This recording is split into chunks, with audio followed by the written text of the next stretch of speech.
आवाज ठीक से आ रही है मेरी? Ankit, Prasad, yes Rajeshwari. Sir. Okay, thank you. So let's start. आज हम न्याय दर्शन इस विषय के बारे में व्याख्यान देख रहे हैं। और पदार्थ विज्ञान विषय में हमारा जो पेपर फर्स्ट है उसमें विशेषता पॉइंट नंबर 2 पे हमें सांख्य दर्शन, योग दर्शन, वैशेषिक दर्शन एवं न्याय दर्शन, इन 4 दर्शनों की विस्तार से हमें जानकारी लेनी है। और उसमें हमने इससे पूर्व जो वैशेषिक दर्शन देखा उसका ही मित्र दर्शन न्याय दर्शन है। और उस न्याय दर्शन के बारे में आज हम जानकारी देखने वाले हैं। तो जैसा मैंने आपको पहले भी बता चुका हूं कि आपको जो भी आशंकाएं रहेगी उस आशंकाओं को पूछने के लिए दोबारा इसी लिंक को आपने जुड़ना है, अगर हमारी लिंक बीच में ही टूट जाती है तो, क्योंकि 40 मिनट्स का टाइम लिमिट है। तो बहुत बार ये स्लाइड आप देख चुके हो, आयुर्वेद दर्शन निरूपण, ये जो पॉइंट नंबर 2 है हमारा पेपर फर्स्ट का, उसमें इन जो स्कूल्स ऑफ इंडियन फिलोसॉफी है, न्याय, वैशेषिक, सांख्य और योग, इनका अध्ययन हमने करना है।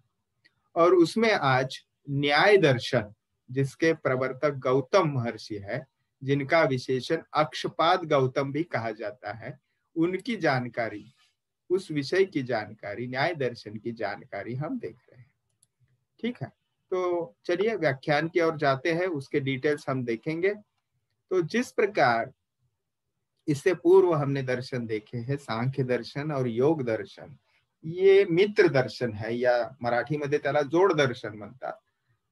मैत्रीपूर्ण दर्शन आहेत ते एकमेकांचे, because they have some common platform और कॉमन फिलोसॉफी। कुछ सिद्धांत ऐसे हैं जिनमें उनकी एक दूसरे से सहमति है, इसलिए उनको मित्र दर्शन कहा जाता है। तो वैसे ही जैसे सांख्य दर्शन और योग दर्शन परस्पर संबंधित या मित्र दर्शन है, वैसे ही वैशेषिक दर्शन और न्याय दर्शन एक दूसरे से संबंधित है। अब देखिए, दोनों का ही, इन दर्शनों का यानी वैशेषिक दर्शन और न्याय दर्शन, इनका उद्देश्य सभी प्राणियों को, उन्होंने शब्द प्रयोग किया है अपवर्ग, उन्होंने पारिभाषिक शब्द का प्रयोग किया है अपवर्ग। तो अपवर्ग प्राप्ति के लिए, अपवर्ग क्या है, तो मोक्ष के लिए उन्होंने ये परिभाषा का इस्तेमाल किया है। तो अपवर्ग प्राप्ति के लिए ही दोनों दर्शन कार्यरत है, उनका उद्देश्य समान है, इसीलिए वो मित्र दर्शन है।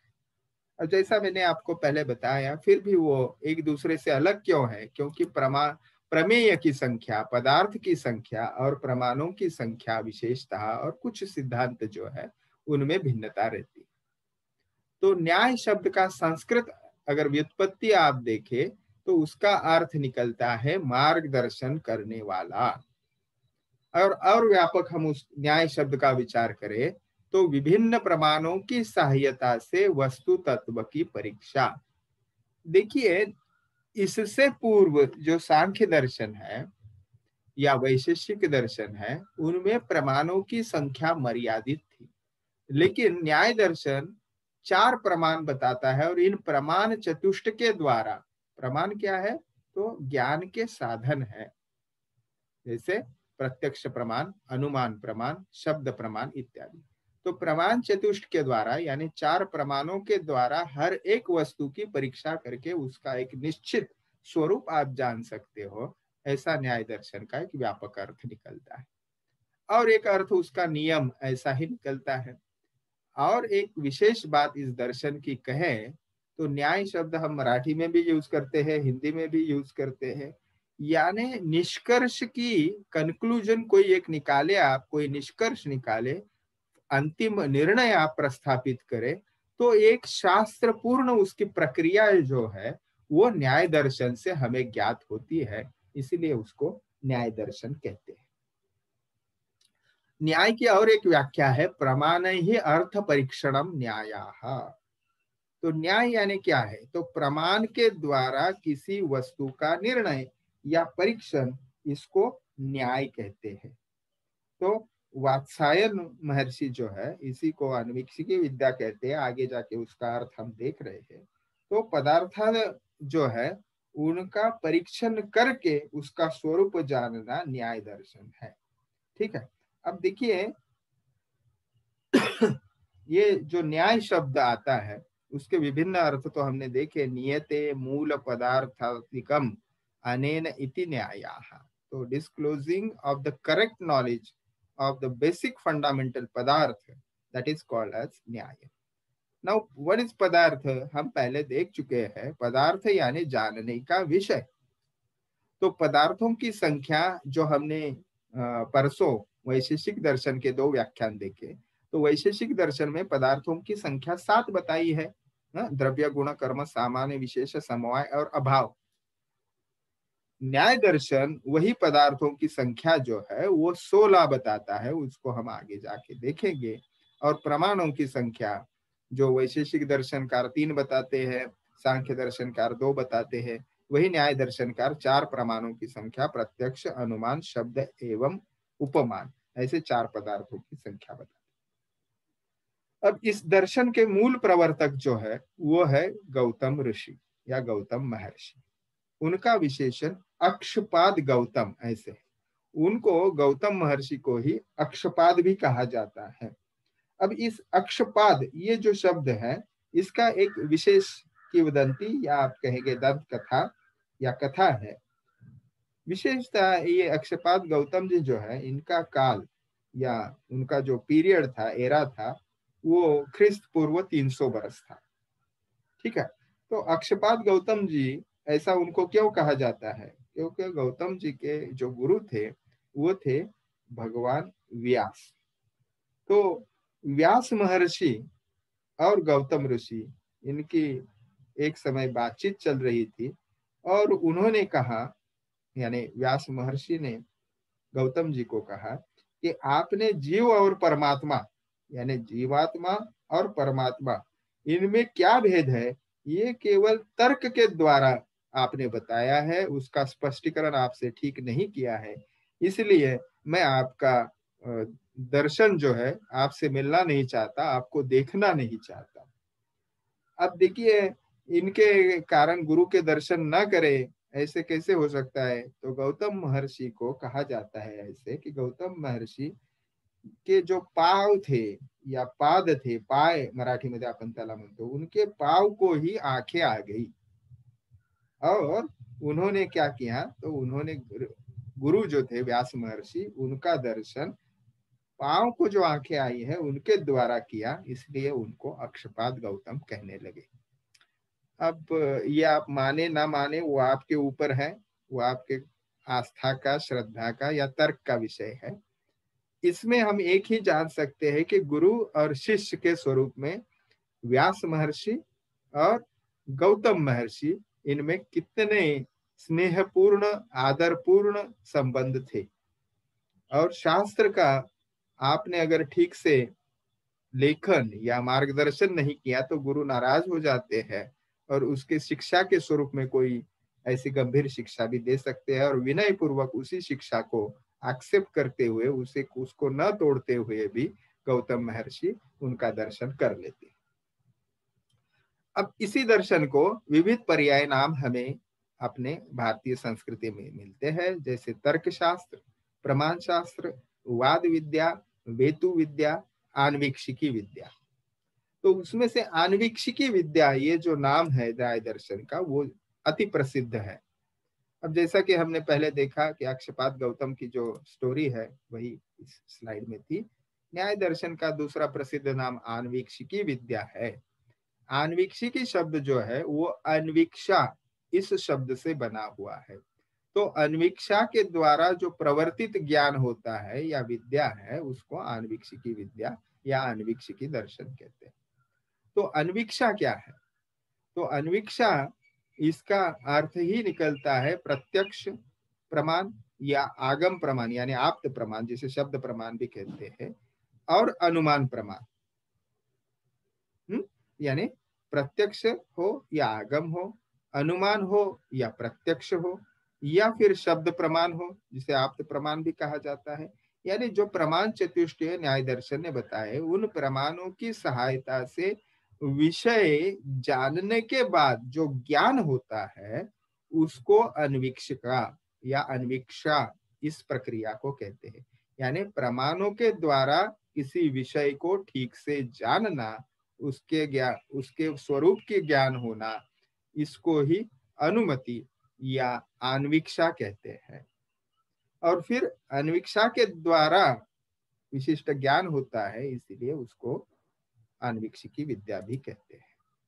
तो अन्वीक्षिकी, जैसे मैंने आपको वैशेषिक दर्शन के बारे में बताया, उसका और एक प्रसिद्ध नाम औलुक्य दर्शन है, वैसे ही अन्वीक्षिकी विद्या प्रवर्तक, तो गौतम महर्षि के बारे में लिखना है, ये आपको ज्ञान में आना चाहिए, सब ज्ञान में आना चाहिए। अब न्याय दर्शन की ग्रंथ संपदा, क्योंकि आज तो गौतम महर्षि नहीं है या उनके फॉलोअर्स नहीं है, तो न्याय दर्शन का हम कहाँ से अध्ययन करेंगे? तो उनके जो आधारभूत ग्रंथ है, उनके द्वारा ही हम उसका ज्ञान प्राप्त करते हैं, उस दर्शन का। तो सबसे प्रथम ग्रंथ अक्षपाद गौतम जी ने जो लिखा है, उसका नाम है न्याय सूत्र। तो ये प्रमुख आधारभूत ग्रंथ है। एसएक्यू में अक्षपाद गौतम आपको पूछा जाएगा, या फिर न्याय दर्शन की ग्रंथ संपदा पूछा जाएगा, या सिर्फ न्याय सूत्र के बारे में, सिर्फ तर्क संग्रह, इस पुस्तक के बारे में, ग्रंथ के बारे में आपको एसएक्यू आ सकता है 3 या 5 मार्क का। तो कोई विषय आप उसको दुर्लक्षित ना करें। न्याय सूत्र जो ग्रंथ है अक्षपाद गौतम जी ने, जो ईसा 300 में लिखा है, तो 3वीं शताब्दी में लिखा हुआ जो ग्रंथ है, वो उसके 5 मुख्य विभाग होते हैं, और हर एक विभाग में 2-2 उपविभाग है, जिनको अन्निक कहा जाता है। तो 10 अन्निक इस न्याय सूत्र में है, और टोटल सूत्रों की संख्या इस ग्रंथ की 528 है। तो न्याय सूत्र में डिटेल उस 5 अध्याय में, और हर एक अन्निक में क्या है उसको हमने नहीं जान सकते, नहीं जानने की आवश्यकता है आज। तो आपको स्वतंत्र अध्ययन उसका करना पड़ेगा। अब इन न्याय सूत्र के ऊपर वात्सायन महर्षि, जो ईस्वी सन 6ठी शताब्दी में हो गए हैं, जिनको आपको प्रसिद्ध, जिन्होंने लिखा हुआ बुक भी मालूम होगा, कामसूत्र। तो कामसूत्र ये वाग्भट के समकालीन एक विद्वान थे, उनका ही न्याय भाष्य।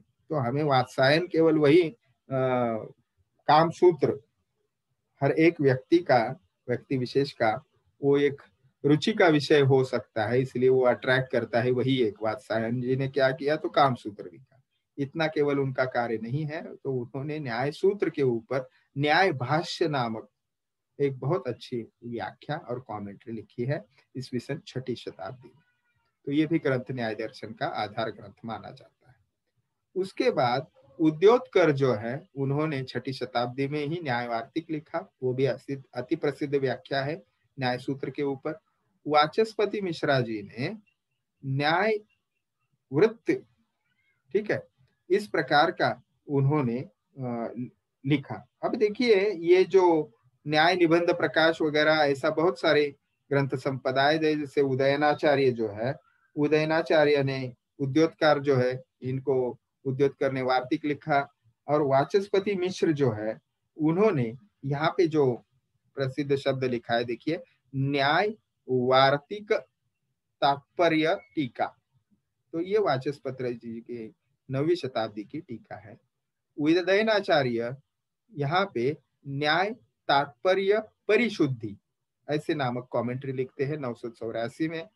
उसके बाद ज्यादा से ज्यादा, जो मैंने आपको 3-4 लेक्चर पूर्व कहा था, अन्नम भट्ट लिखित 17वीं शताब्दी का तर्क संग्रह नामक, और उसपे तर्क संग्रह दीपिका नामक टीका भी है अन्नम भट्ट जी की ही। तो वह तर्क संग्रह पुस्तक जो है, वो न्याय दर्शन का आधारभूत ग्रंथ है। और जैसा मैंने आपको कहा कि इस तर्क संग्रह ग्रंथ के जो मूल कुछ महत्वपूर्ण श्लोक हैं, उनको हमने कंठस्थ करना है, ठीक है। तो ये ग्रंथ संपदा हो गई न्याय दर्शन की। उसके बाद पदार्थों की जो विवेचना या गणना की है सृष्टि के उन्होंने, तो वैशेषिक दर्शनकार 7 पदार्थ बताते हैं, आयुर्वेद 6 पदार्थ बताता है, न्याय दर्शनकार टोटल 16 पदार्थ बताते हैं। 16 पदार्थों की संख्या उन्होंने बताई है। और इन 16 पदार्थों का अगर आपको ज्ञान हो जाए, सम्यक ज्ञान हो जाए, तो उससे आपको मोक्ष, यानी जिन्होंने शब्द प्रयोग न्याय दर्शन ने किया है अपवर्ग, तो अपवर्ग की प्राप्ति उस मनुष्य को हो सकती है। तो ये 16 पदार्थ कौन से है? प्रमाण, प्रमेय, संशय, प्रयोजन, दृष्टांत, सिद्धांत, अवयव, तर्क, निर्णय, वाद, जल्प, वितंडा, हेत्वाभास, छल, जाति और निग्रह स्थान। अब आज के लेक्चर में इन 16 पदार्थों का विवेचन हम नहीं करने वाले, क्योंकि आगे जाके अलग अलग जगहों पे इन पदार्थों का हमने विस्तार से अध्ययन करना है। ठीक है, तो 16 पदार्थ उन्होंने बताया है। प्रमाण को आप सोर्स ऑफ नॉलेज ट्रांसलेट कर सकते हो। प्रमेय क्या है? तो ऑब्जेक्ट ऑफ नॉलेज।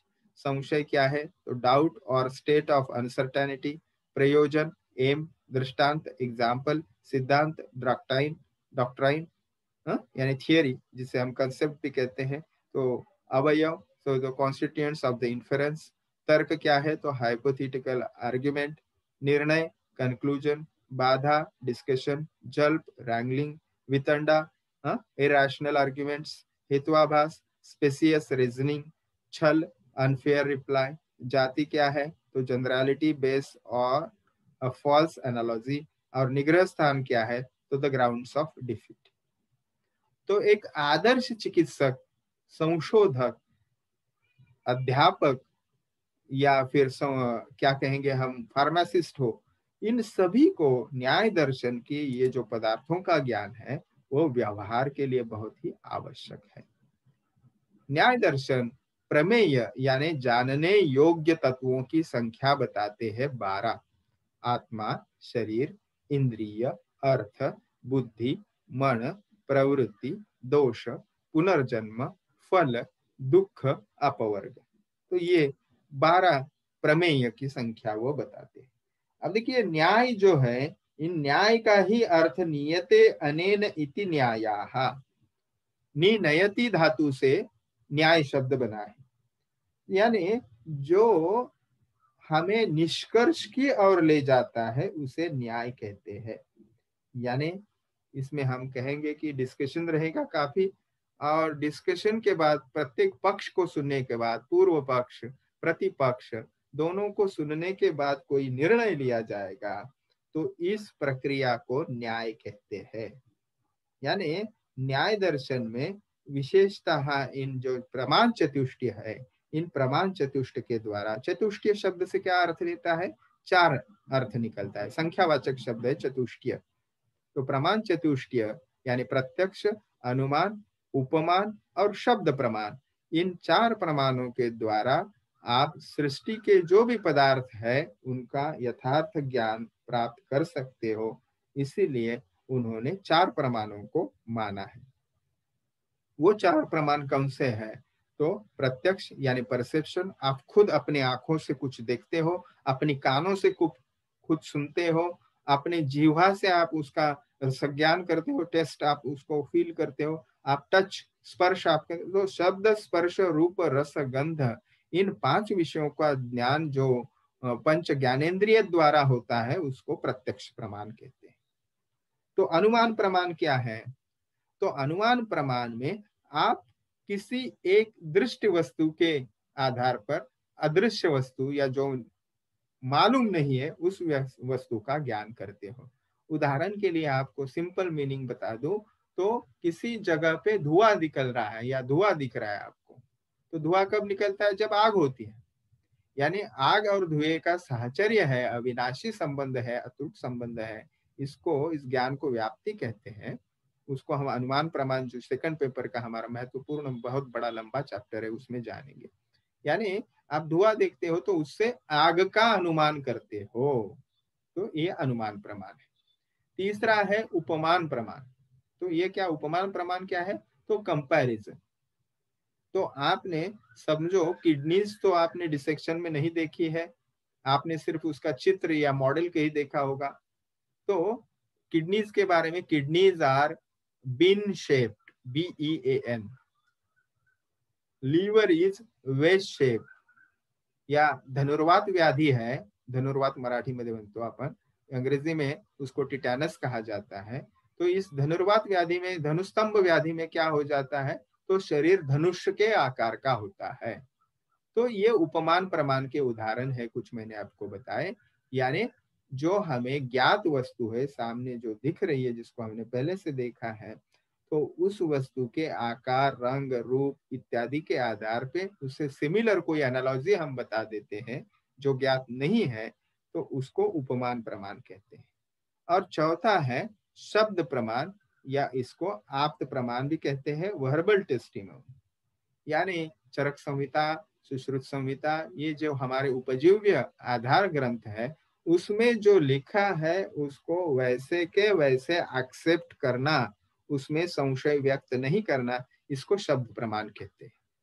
तो उसको क्यों वैसे के वैसे एक्सेप्ट किया जाता है वगैरह, ये डिटेल हम सेकंड पेपर जो हमारा है प्रमाण के बारे में, ज्यादा से ज्यादा चैप्टर ये चारों, और पांचवा युक्ति प्रमाण आयुर्वेद ने जो बताया, इन 5 प्रमाणों का विस्तार से अध्ययन हमें सेकंड पेपर में करना है। तो वहां सब डिटेल्स उसके हम देखेंगे।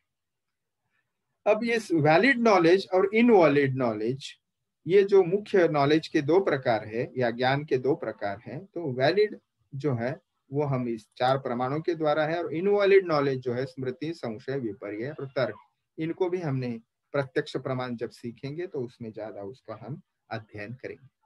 अब इस दर्शन के, न्याय दर्शन के महत्वपूर्ण सिद्धांतों की ओर हम जाएंगे। तो उससे सबसे पहला है आरंभवाद। इसे असत्कर्यवाद भी कहते हैं। तो न्याय दर्शन और वैशेषिक दर्शन, ये जो कॉज इफेक्ट थियरी या कार्य कारण भाव है, उसको बताने के लिए आरंभवाद वो प्रस्तुत करते हैं। जिस प्रकार सांख्य दर्शन ने बताया कि सत्कारण से ही सत्कार्य की उत्पत्ति होती है, उसको उन्होंने सत्कार्यवाद नामकरण किया है, वैसे ये नैयायिक जो है, यानी न्याय दर्शनकार के फॉलोअर्स जो है, उनको नैयायिक कहा जाता है। तो नैयायिक क्या कहते हैं कि कारण से जो कार्य उत्पन्न होता है वो नवीन उत्पन्न होता है, वो कार्य जो है वो कारण में अस्तित्व में नहीं रहता है, इसलिए इसको असत्कार्यवाद या आरंभवाद कहते हैं।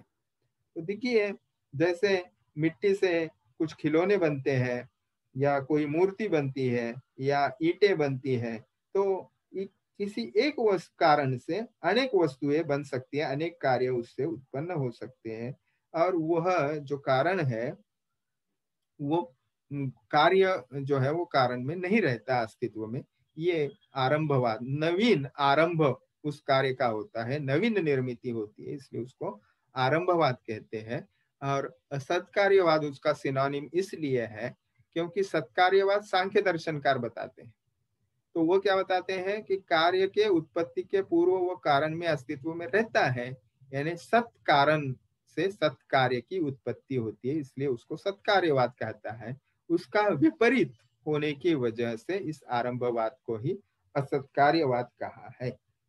और फिर इस असत्कार्यवाद या आरंभवाद के स्पष्टीकरण के लिए उन्होंने बुद्धि भेद, संज्ञा भेद, उपयोग भेद, आकार भेद और संख्या भेद, ये 5 जो घटक है वो बताए, या 5 स्पष्टीकरण 5 प्रकार से उन्होंने किया है कि कारण का कार्य के उत्पत्ति के पूर्व उसका अस्तित्व कारण में नहीं रहता। तो वो बुद्धि भेद जो पहला मुद्दा बताते हैं स्पष्टीकरण के लिए, ये क्यों है हम ऐसे कह रहे हैं, तो कारण कार्य एक नहीं होता। जैसे थ्रेड से ही क्लॉथ बनता है, या तंतु से वस्त्र उत्पन्न होता है, तो तंतु को बुद्धि, तंतु देखा हमने तो बुद्धि उत्पन्न ज्ञान क्या होता है, तो ये तंतु है, ठीक है। वस्त्र देखा तो वस्त्र है, यानी बुद्धि में उसके अलग अलग उसका नॉलेज परसेप्शन होता है। तो ये बुद्धि भेद, इसलिए कारण और कार्य एक नहीं हो सकते।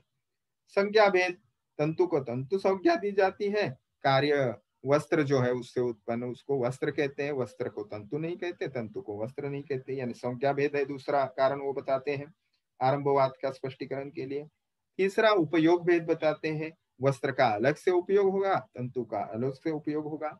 चौथा कारण बताते हैं आकार भेद, यानी वस्त्र और तंतु इनका आकार जो है वो भिन्न भिन्न है। पांचवा बताते हैं संख्या भेद, तो तंतु अनेक है और अनेक तंतुओं से वस्त्र जो उत्पन्न होता है वो एक ही होता है, यानी संख्या भेद भी है।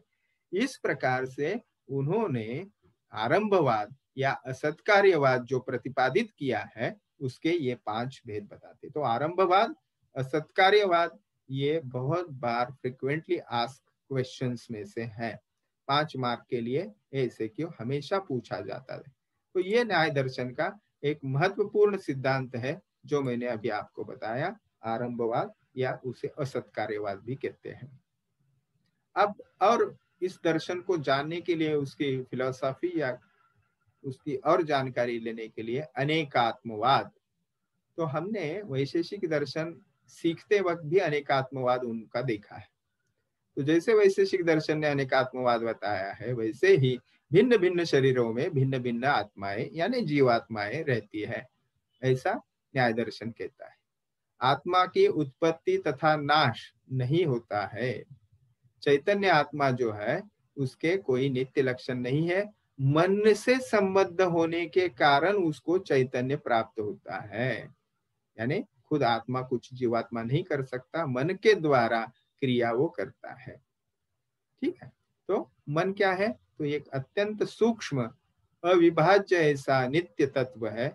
वो उसका स्वरूप वैशेषिक दर्शनकार मन के अणु होते हैं। मन जो है वो परमाणुओं से ही बना है, ऐसा वैशेषिक दर्शनकार मानते हैं। वैसे ही न्याय दर्शनकार भी बताते हैं शरीर का निर्माण जो है वो परमाणुओं से बना है, संबंध ऐसे न्याय दर्शनकार मानते हैं। अन्य दर्शनों की भांति ही न्याय दर्शनकार भी मोक्ष जो है उसको अपवर्ग बताते हैं और मोक्ष के लिए क्या प्रयत्न करने चाहिए उसका मार्गदर्शन करता है। ठीक है, तो इस प्रकार से मोक्ष का जो डिटेल्स है वो उसका आप जो है उसको आपको समझना चाहिए। किस प्रकार से नैयायिक जो है वो आनंदमय ऐसा स्वरूप नहीं मानते, वो मोक्ष प्राप्त आत्मा भी किसी भी प्रकार की अनुभूति नहीं रहती है, वह सुख दुख से परे है। इस प्रकार की जो स्थिति उसकी आ जाती है उसको वो मोक्ष कहते हैं और मोक्ष ही जीवन का परम ध्येय वो बताते हैं। इसके बाद ईश्वर, ईश्वर के बारे में, ईश्वर की सत्ता जो है वो न्याय दर्शन का आस्तिक दर्शन है, तो उसकी सत्ता में न्याय दर्शन विश्वास रखता है और ईश्वर की सिद्धि के लिए वह विविध युक्तियां बताते हैं या विविध मुद्दे जो है वो प्रस्तुत करते हैं। उनके अनुसार ईश्वर जो है ये संपूर्ण जगत का यानी संपूर्ण सृष्टि का कर्ता, धर्ता एवं संहर्ता है। यानी निर्माण करने वाला ही वही है, संचालन करने वाला ही वही है और विनाश करने वाला भी वही है। तो उसी की अनुकंपा से जीवात्मा यानी प्रत्येक शरीर में जो भिन्न भिन्न आत्मा रहती है उसको जीवात्मा या भूतात्मा कहा जाता है। वह तत्वज्ञान प्राप्त करता है ईश्वर की कृपा से और मोक्ष प्राप्ति करने में वह समर्थ रहता है। अब ये जो हमने आरंभवाद या असत्कार्यवाद देखा, उसमें हमने कारण से कार्य की उत्पत्ति है, ये बहुत बार हमने शब्द सुना कि कारण से कार्य की उत्पत्ति होती है। जैसे मैं उदाहरण के लिए बता दूं आपको, तंतुओं से वस्त्र बनता है, यानी विभिन्न थ्रेड्स जो है उसकी वीविंग करने के बाद उससे वस्त्र यानी कपड़ा बनता है। मिट्टी से बर्तन बनता है, कोई मिट्टी का घड़ा बनेगा या ईंट बनेगी। तो ये कारण और कार्य, ये कारण शब्द जो है, ठीक है, तो उसको हमने सेकंड पेपर में डिटेल में अभ्यास तो करना ही है, लेकिन आज भी हमने समझना चाहिए न्याय दर्शन का तत्व ज्ञान देख रहे तो ये जो कारण से कार्य उत्पन्न होता है या जिससे कार्य उत्पन्न होता है उसको कारण कहते हैं, ऐसा भी हम कह सकते हैं। तो उस कारण के उन्होंने 3 प्रकार बताए। तो ये विवेचन सबसे पहले दर्शनकारों ने, न्याय दर्शनकारों ने बताया है, logical explanation of cause and effect theory. तो समवायी कारण, असमवायी कारण एवं निमित्त कारण, ये 3 प्रकार वो बताते हैं। समवायी कारण यानी उसके बिना कार्य संभव ही नहीं है। जैसे तंतु और वस्त्र, अगर तंतु यानी थ्रेड्स नहीं रहेंगे तो हम क्लॉथ नहीं बना पाएंगे, उससे वस्त्र नहीं बना पाएंगे, उसको कहते हैं समवायी कारण। असमवायी कारण यानी उस तंतुओं के जो रंग इत्यादि रहेंगे उसको असमवायी कारण, उसको हम कहेंगे तुलनात्मक दृष्टि से ये उतना महत्वपूर्ण नहीं है। और तीसरा है निमित्त कारण यानी एफिशिएंट कॉज, जैसे हम उस वस्त्र का जो वीविंग करने वाला व्यक्ति रहेगा या यंत्र रहेगा उसको निमित्त कारण कहते हैं। तो ये समवायी कारण, असमवायी कारण और निमित्त कारण, ये कारण के 3 प्रकार न्याय दर्शनकार बताते हैं। अब ये भी जो आपके सामने स्लाइड है अभी, ये भी फ्रीक्वेंटली आस्क्ड क्वेश्चन है। न्याय दर्शन और वैशेषिक दर्शन में भेद क्या है, भिन्नता क्या है, what is the difference between न्याय दर्शन एंड वैशेषिक दर्शन। तो एफएक्यू है, यानी फ्रीक्वेंटली आस्क्ड क्वेश्चन है, इसको भी आप ठीक से देखिए। सबसे पहले तो न्याय दर्शनकार लॉजिकली एक्सप्लेनेशन करते हैं और वैशेषिक दर्शनकार पर्टिकुलर यानी विशेषता, हर एक विषय के बारे में इन डीप नॉलेज वो बताते हैं। और न्याय दर्शन क्या करते हैं, लॉजिक यानी कार्य कारण मीमांसा क्या है, हर एक पक्ष को सुन के वो निर्णय लेते हैं। अब फाउंडर्स कौन है, तो न्याय दर्शन के गौतम है, वैशेषिक दर्शन के कनाद है। समय अवधि क्या है, दर्शनकार जो है ये कब हुए हैं या दर्शन कब प्रसिद्ध हुआ है, तो न्याय दर्शनकार 5वीं शताब्दी में और वैशेषिक दर्शनकार 6ठी शताब्दी में। तो निश्चित ही वैशेषिक दर्शनकार न्याय दर्शन से 100 साल पुराना है। सोर्स ऑफ नॉलेज क्या है, या न्याय दर्शनकार कितने प्रमाण बनाते हैं, मानते हैं, तो 4 प्रमाण मानते हैं। ठीक है, प्रत्यक्ष, अनुमान, उपमान और शब्द। और वैशेषिक दर्शनकार 2 ही प्रमाण मानते हैं, प्रत्यक्ष और अनुमान। ये चौथा भेद हो गया। 5वां भेद है पदार्थों की संख्या। पदार्थों की संख्या कितनी है, तो पदार्थों की संख्या न्याय दर्शनकार 16 बताते हैं, 16, और वैशेषिक दर्शनकार 7 बताते हैं। द्रव्य गुण कर्म सामान्य विशेष समवाय अभाव। अप्रोच कैसा है उनका, देखने का नजरिया कैसा है न्याय दर्शनकार का, तो वह बहुत ही सिंथेटिक, एपिस्टोमोलॉजी, जनरल और नॉन एटॉमिस्ट। लेकिन वैशेषिक दर्शनकार एनालिटिक, मेटाफिजिक्स, पर्टिकुलर हर एक चीज के वो चाहते हैं, एटॉमिस्ट यानी परमाणुवादी है वो, और कॉस्मोलॉजी में विश्वास करते हैं। तो इसके सिवा और भेद जो हमने इसके पूर्व के व्याख्यान में, परसों के बुधवार मंगलवार के व्याख्यान में हमने देखा था, वैशेषिक दर्शन सीखते वक्त, कि पाकजोत्पत्ति सिद्धांत यानी कारण से कार्य की निर्मित जो होती है उसमें जो बदलाव दिखता है, यानी ईंट कच्ची होती है, पानी में पिघल जाती है, लेकिन वही ईंट जब पक जाती है भट्टी में तो वो पानी में पिघलती नहीं, कठिन हो जाती है। तो ये कारण से कार्य जो उत्पन्न होता है, उसमें जो बदलाव आता है, उसके लिए ट्रांसफॉर्मेशन में कुछ प्रक्रिया या प्रोसेस होती है, उसको वैशेषिक दर्शनकार पिलूपाकवाद कहते हैं और न्याय दर्शनकार उसको पिठरपाकवाद कहते हैं। तो पिलूपाकवाद क्या है, यानी जब वस्तु में परिवर्तन या ट्रांसफॉर्मेशन होता है, तो उन्होंने वहां पे उदाहरण दिया है, समझो ईंट का। तो जो परमाणु में परमाणु इकट्ठा होके द्वैनुक बनता है, त्रणुक बनता है, इस प्रकार से वो कहते हैं कि विभाजन इन परमाणुओं का चतुरेणु से त्रणुक, त्रणुक से द्वैनुक, द्वैनुक से परमाणु होता है। हर एक परमाणु पे अग्नि की प्रक्रियाएं होती है और फिर वही फिर इकट्ठा होते हैं अणु, द्वैनुक, त्रणुक इत्यादि, और वो इकट्ठा होके फिर उस वस्तु बनती है, नई वस्तु बनती है। इसको वो पिलूपाकवाद कहता है, यानी chemical transformation, deep level transformation. और वही पिठरपाकवादी यानी न्याय दर्शनकार कहते हैं कच्ची कैरी से आम जो पका हुआ बनता है, तो उसमें ये परमाणु विलगीकरण वगैरह प्रक्रिया वैशेषिक दर्शनकार जैसी नहीं होती। एज अ होल उस सब्जेक्ट में या ऑब्जेक्ट में चेंज आ जाता है, कलर चेंज होता है, हरा कलर से वो पीली हो जाती है। ठीक है, उसमें टेस्ट जो रहती है, वो टेस्ट बहुत ही उसकी खट्टी रहती है, वो मधुर हो जाती है या स्वीट हो जाती है। तो एज अ होल उसमें ट्रांसफॉर्मेशन होता है।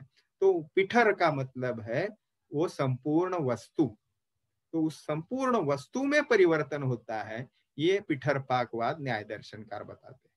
तो न्याय दर्शनकार पिठरपाक बताते हैं, पीलू यानी परमाणु, परमाणु यानी डीप लेवल पे, परमाणु लेवल पे चेंजेस या ट्रांसफॉर्मेशन होते हैं, उसको पिलूपाकवाद कहते हैं। ये वैशेषिक दर्शनकारों ने बताया हुआ सिद्धांत है। तो इस प्रकार से इन दोनों ही प्रमाणों में, दर्शनों में क्या भिन्नता है, ये हमेशा पूछा जाने वाला प्रश्न है। तो न्याय दर्शनकार के जो विवेचन है वो थोड़ा हम कह सकते हैं कि संक्षेप में हमने देखा, उसको विस्तार से यानी हमारे लिए पोर्शन में जितना आवश्यक है उतना अभी हमने देखा।